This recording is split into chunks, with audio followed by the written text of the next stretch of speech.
Bienvenidos a este su programa Construyendo Vidas. Mi nombre, Maylin González, psicopedagoga y terapeuta. Gracias por permitirnos acompañarle cada martes de 9:30 a 10:30 en su programa Construyendo Vidas, por tu FM 92.1, tu mejor elección. En la presidencia de la estación, Rafael Moro. En la coordinación, Mario Moro. Y en el control técnico, el señor Ronald Torres. En el día de hoy estaremos conversando sobre un tema muy importante, como lo es la culpa. Vamos a estar hablando y reflexionando sobre este tema tan importante para nosotros. La culpabilidad es un arma poderosa, pues puede utilizarse para ejercer poder y obtener del otro lo que se quiere. Las personas culpabilizadoras intentan hacernos creer que nuestra culpa está justificada y aprovecharse así de nosotros con frases como: no sé cómo pudiste hacer tal cosa, o si hubieses hecho tal cosa no habría ocurrido X situación, si hubieses hecho o si no hubieses hecho, no haces lo que se espera de ti.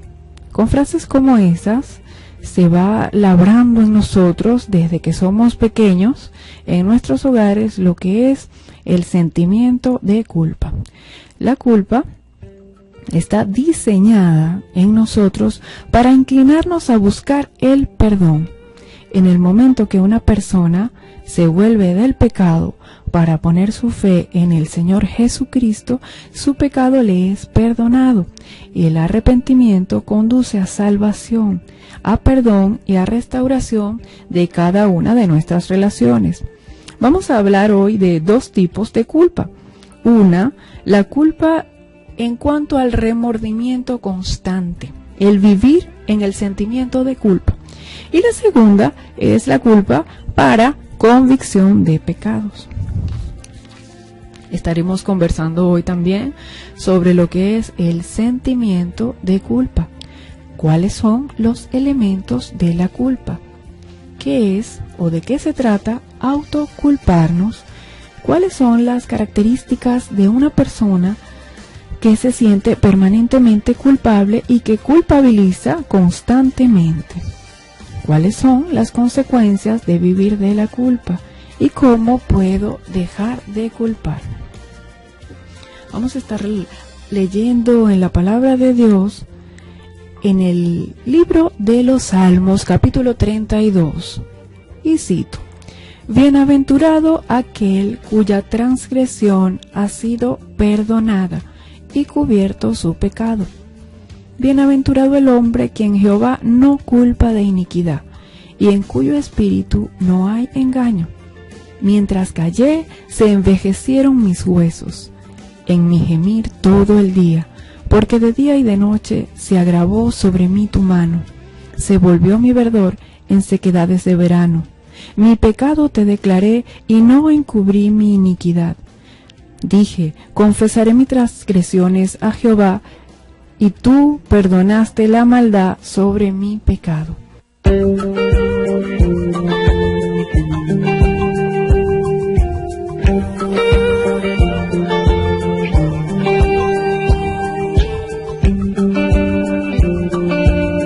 Continuamos construyendo vidas en este hermoso día con nuestro tema de hoy, conversando sobre el sentimiento de culpa o la culpabilidad del hombre. Vamos a hablar en este momento sobre el primer punto que tenemos acá, que es el sentimiento de culpa. El sentimiento de culpa es considerado como una emoción negativa. Si bien a nadie le gusta experimentar este sentimiento, lo cierto es que es necesario para la adaptación a nuestro entorno.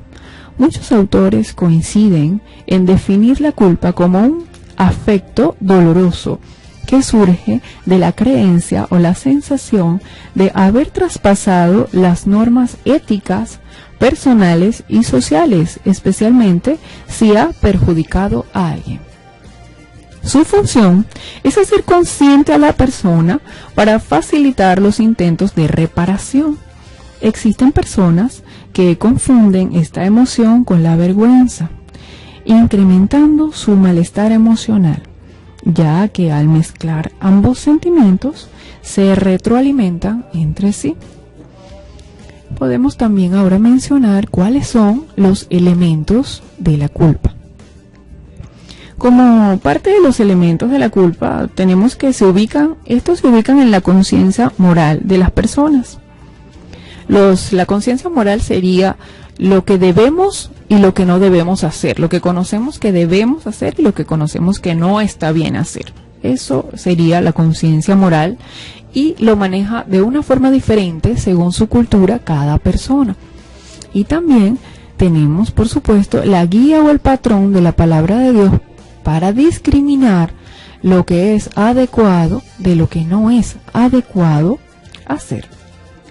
Entonces tenemos, el primer punto sería que como elemento del componente de la culpa tenemos el carácter del yo. La culpa funciona sobre el yo, sobre mí como persona, sobre la imagen mental, la imagen a nivel de pensamientos que poseo yo sobre mí y yo sobre el entorno, ¿ok? También tenemos como punto número 2 que está también hecho sobre una acción hecha u omitida. Por ejemplo, la culpa es generada a través de hacer una actuación que considero que no está bien, sin embargo, la hago. Y a raíz de eso, puedo lastimar a alguien. O también podemos omitir acciones, por ejemplo, un abrazo que no dimos, un beso que no dimos, una palabra de aliento que no dimos, una palabra de estímulo que no dimos. Eso también nos puede generar culpa. Como punto número 3 tenemos la percepción. Lo que percibimos cada uno en el yo, ¿verdad? Tenemos el juicio. Cuando hacemos o cometemos un hecho, comenzamos a enjuiciarnos, a autocondenarnos y a autocastigarnos.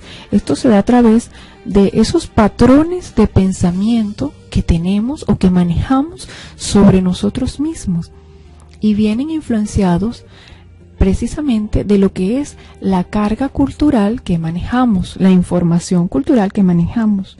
Empezamos a hacernos juicios: está bien hecho, no está bien hecho, nos condenamos, no está bien hecho por X o Y situación, y nos vamos a autocastigarnos. De muchísimas formas nos podemos autocastigar: a través del trabajo, a través de la comida, a través de muchísimas formas, a través de episodios que nos invitan a lo que es la dependencia.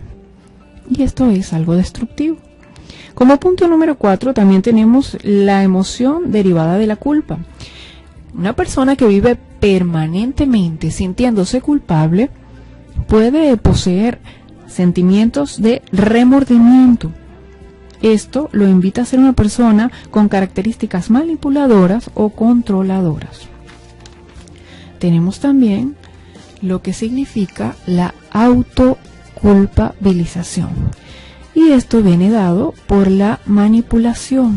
Por ejemplo, cuando nos están criando, que somos pequeños, escuchamos muchos mensajes de nuestros padres, algunos no, otras personas sí, depende de la influencia cultural que posea cada familia. Frases como: dejé todo para criarte. Este tipo de frases nos van manipulando, nos van condicionando a tener ciertas ideas sobre nosotros mismos. Entonces comienzo a manejar la idea de que soy responsable de lo que le ocurre o de lo que siente el otro. De que en mí está la responsabilidad de lo que siente, lo que piensa o lo que hacen otras personas. Y esto no es verdad. Lo que otro pueda hacerme sentir en determinada forma no es así. Nosotros tenemos o somos dueños de nuestros sentimientos, nuestras emociones y nuestras conductas. el otro coaccionará de alguna forma a través del control y la manipulación, pero en mis propias manos se encuentra el poder para reaccionar ante este hecho, así que nada ni nadie me puede hacer sentir de determinada forma, porque en ese caso yo me permitiría tener pensamientos que generen sentimientos. Sentimientos podrían ser positivos o podrían ser negativos. Por ejemplo, una pregunta que podríamos hacernos: frente a una situación específica, muchas personas reaccionan de forma diferente. ¿Por qué sería esto? Precisamente porque nos manejamos según nuestras experiencias previas. ¿Cuáles son las experiencias previas? La crianza. Todos fuimos criados bajo una influencia diferente, una influencia cultural diferente.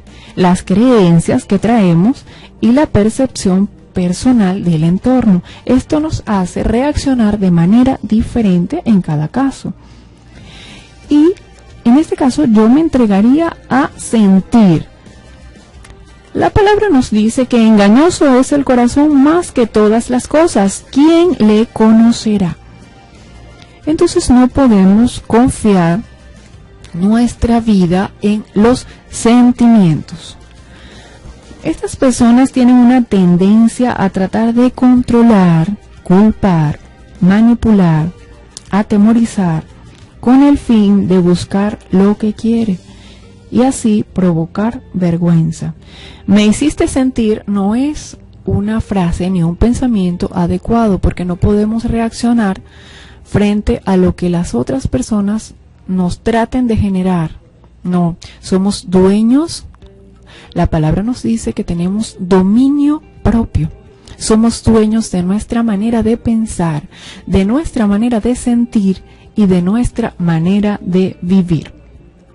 Así que lo adecuado es: yo siento de determinada forma, pero no es adecuado manejarse bajo el tú me hiciste sentir, porque es una frase que conlleva dentro de sí misma manipulación y también nos invita a seguir dependiendo de alguna forma de otras personas.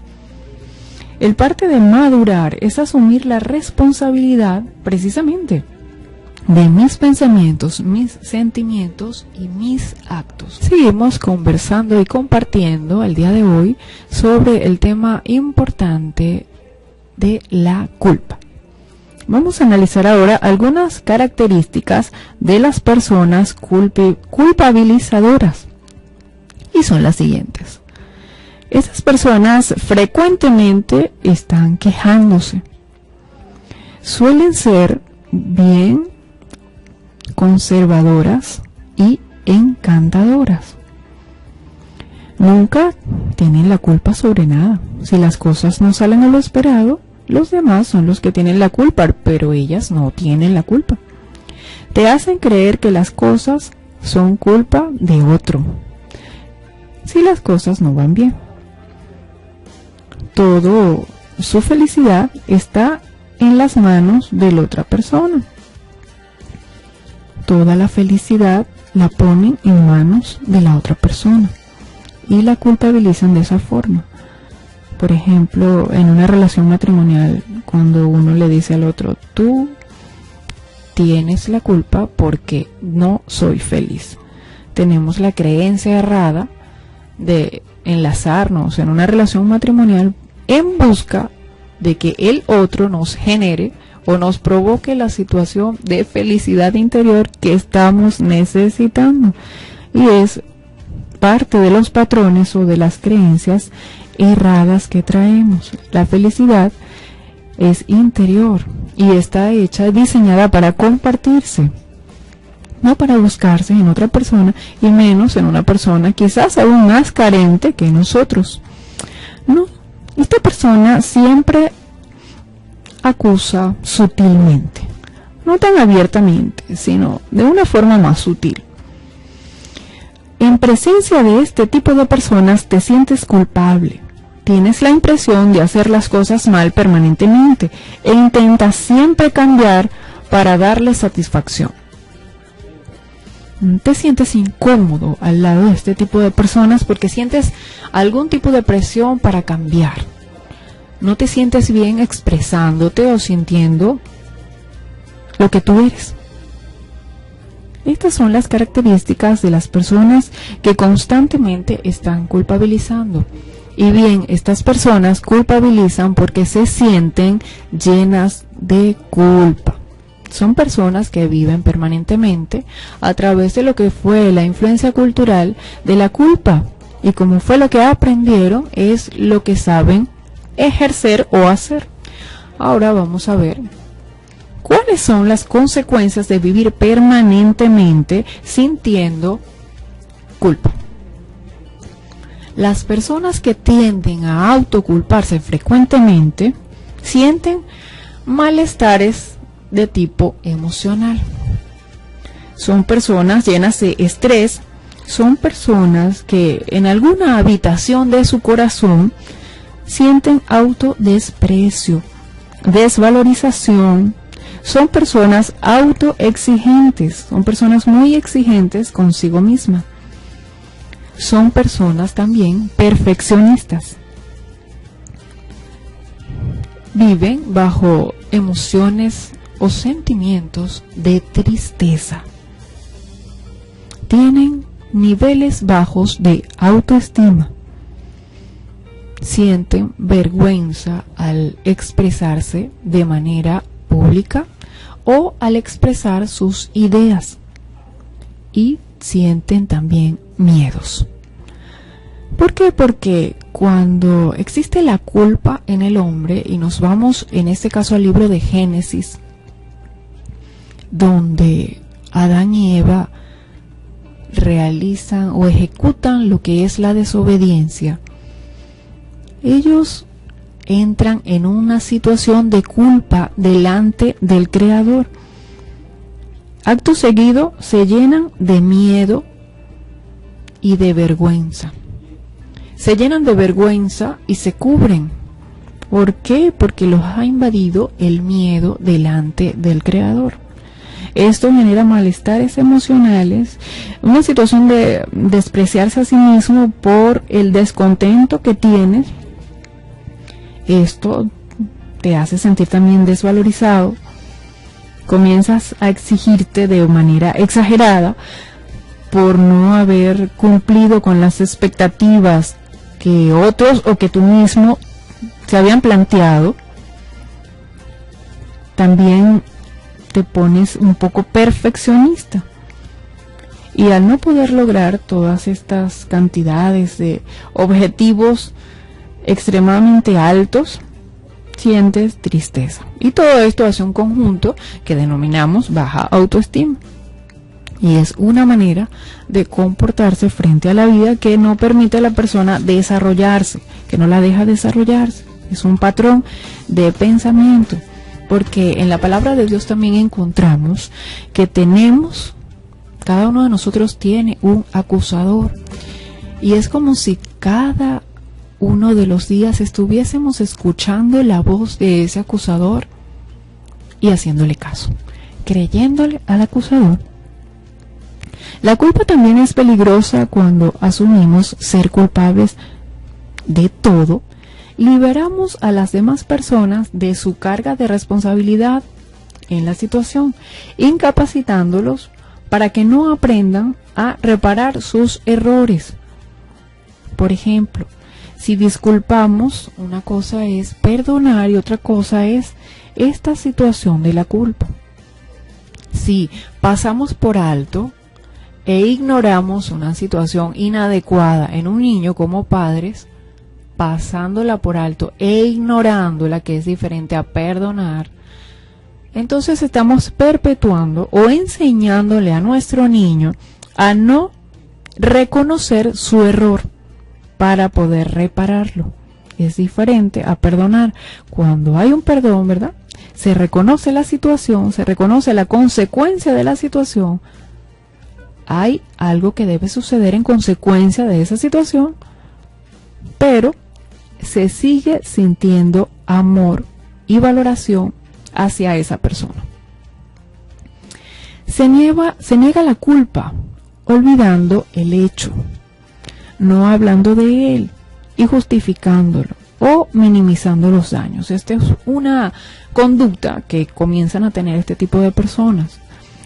No hay sensibilidad en sus actos porque son enseñados a no ver sus errores, a no reconocer sus errores y a no reconocer el daño que podríamos estarle causando a otras personas a través de nuestros pensamientos, de nuestros actos y de nuestras palabras. Expresiones como me equivoqué son más adecuadas para aceptarme como ser humano.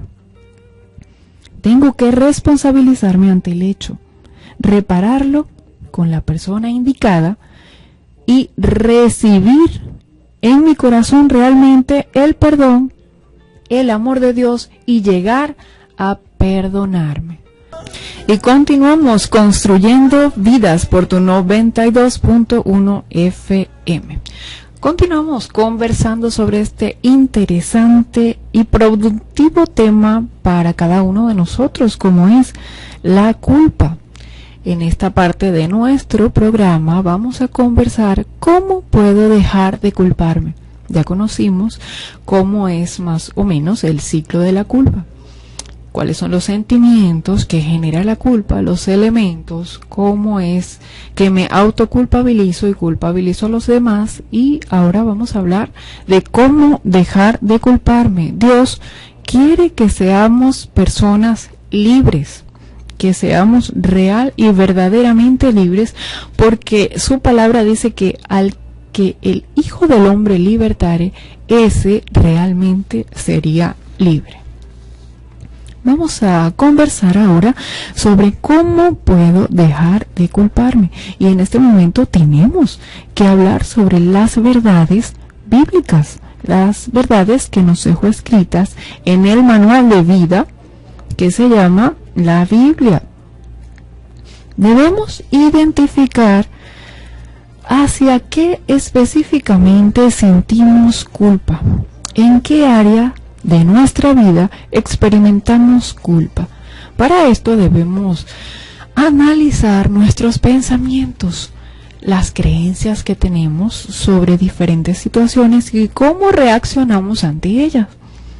También es necesario expresar el arrepentimiento frente a la persona a la cual sentimos o pensamos que le infringimos algún tipo de daño. Y primordialmente debemos expresar arrepentimiento delante de la presencia de Dios en nuestra intimidad si pensamos o si sabemos que hemos infringido alguna de las leyes de Dios. Seguidamente debemos pedir perdón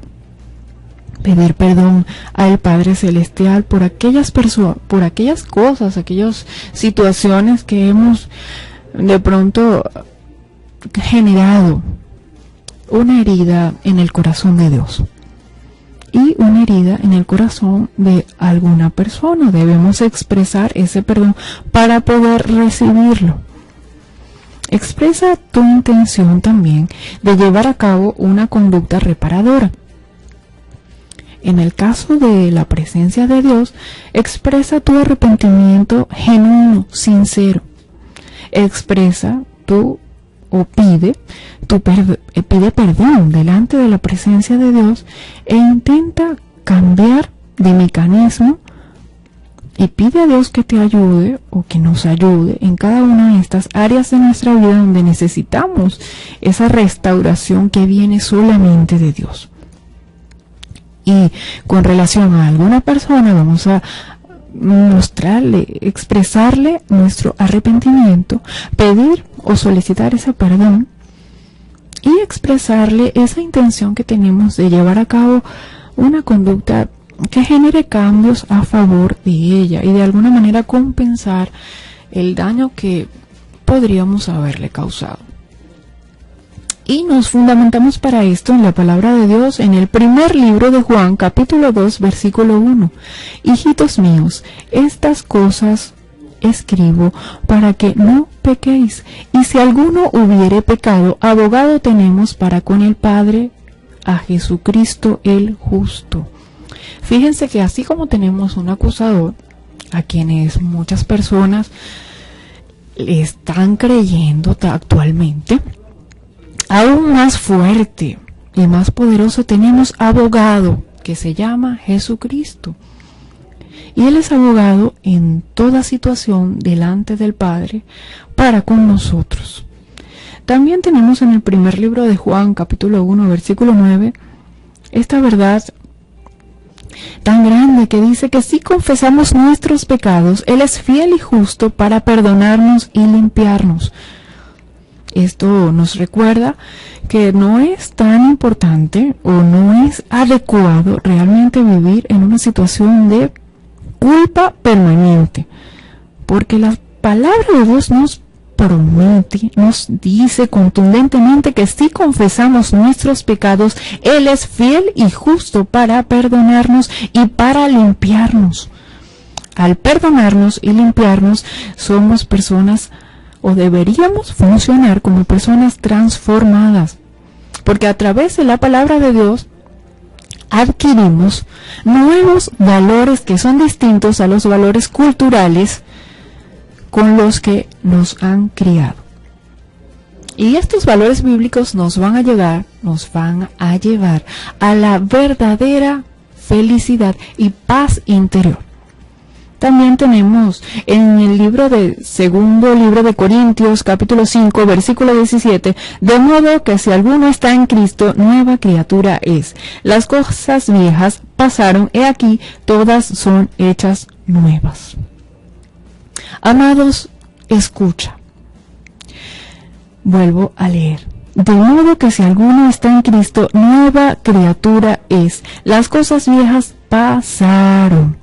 He aquí todas son hechas nuevas. Nuevas a través de la renovación de nuestra mente, de nuestro entendimiento, de nuestro corazón y de nuestros pensamientos, porque adquirimos valores que Dios estableció, normas, valores, estatutos para relacionarnos, para quitar lo viejo y colocar lo nuevo y comenzar a funcionar tal como Dios quiere que funcionemos. También por acá tenemos en el primer libro de Corintios, capítulo 4, versículo 3, una verdad que va a terminar con cualquier duda sobre la culpa. Dice así, dice Pablo: yo en muy poco tengo el ser juzgado por vosotros, o por juicio humano, ni aun yo mismo me juzgo, porque no estoy consciente de nada en contra mía. Mas por eso no estoy sin culpa, porque el que me juzga es el Señor. Pablo sabía todas estas verdades, funcionando bajo un hombre renovado y en el Espíritu de Dios. Sabía que no era adecuado el juzgarse y mucho menos el vivir en una situación de juicio permanente, porque esto lo haría vivir en el desánimo, en el descontento, porque nunca vamos a llegar al estándar de otra persona. Pero sí podemos sentirnos limpios, sí podemos sentirnos perdonados y sí podemos funcionar según Dios espera de nosotros. Y Él sabía de antemano que nos íbamos a equivocar, Él lo sabía, porque para esto nos envió el regalo más grande, su propio Hijo, nuestro abogado, el abogado que está por nuestra causa, por cada una de nuestras causas. No hay un pecado demasiado grande para que no lo cubra la gracia y el perdón de Jesús. Con esta maravillosa verdad, continuamos en su programa Construyendo Vidas. Ahora, para cerrar nuestro programa, vamos a reflexionar. La culpa realmente es pensar, es mirar hacia adentro de nosotros, reflexionar sobre el haber lastimado a Dios, a sus estatutos, a su norma, a su corazón, y a alguna persona. Para esto es sencillo, no es tan complicado. Podemos reflexionar sobre lo que realmente no está marchando como Dios instituyó, pedir perdón, solicitarlo. Si la persona en cuestión no quiere otorgarnos el perdón, ya lamentablemente pertenece a su libre albedrío, pero nosotros debemos hacer hasta donde nosotros podemos hacer. En este caso, pedir perdón realmente a Dios, mostrarle un arrepentimiento genuino, pedir perdón a la persona que hayamos ofendido y recibir el amor de Dios en nuestro corazón, recibir ese amor. Para eso tenemos otro fruto del Espíritu Santo, que es el gozo. Más que una alegría pasajera, el gozo es estar permanentemente en felicidad. No depende de las circunstancias externas, sino de la fe y la comunión con Dios. Bueno, vosotros vinisteis a ser imitadores de nosotros y del Señor, recibiendo la palabra en medio de gran tribulación con gozo del Espíritu Santo. La palabra nos dice: regocijaos en el Señor. Te digo otra vez, regocijaos. El Señor quiere que seamos libres, no nos quiere en una situación de culpa. Si fallamos, abogado tenemos en Cristo y somos nueva criatura. Con esto no queremos cerrar este programa sin hacerte una invitación muy especial a ti, que podrías sentirte solo, que podrías sentir que no tienes apoyo, que nadie te ve, que falta algo en tu engranaje, que te sientes rechazado, de pronto muy cansado. El Señor Jesús está allí para ti. Repite conmigo esta sencilla oración: Señor Jesús, perdóname por mis múltiples pecados. Los he cometido contra ti. Límpiame. Escribe mi nombre en tu libro de la vida para no ser borrado jamás. Sé el Señor de mi vida y guía mis pasos desde ahora y para siempre. Amén. Amado oyente, muchas gracias por dejarte acompañar por nosotros en este hermoso día, esperando realmente que haya sido de provecho y bendición para tu vida este programa, e invitándote al próximo martes de 9:30 a 10:30 de la mañana a construir vidas con nosotros por tu 92.1 FM. En la presidencia de la estación, el pastor Rafael Moro. En la coordinación, Mario Moro. En el control técnico, Ronald Torres. Producción y conducción de este programa, servidora de Jesús, Maylin González, psicopedagoga y terapeuta en la palabra de Dios. Recuerda, si Jehová no edificare la casa, en vano trabajan los que la edifican. Dios te bendiga. Feliz día.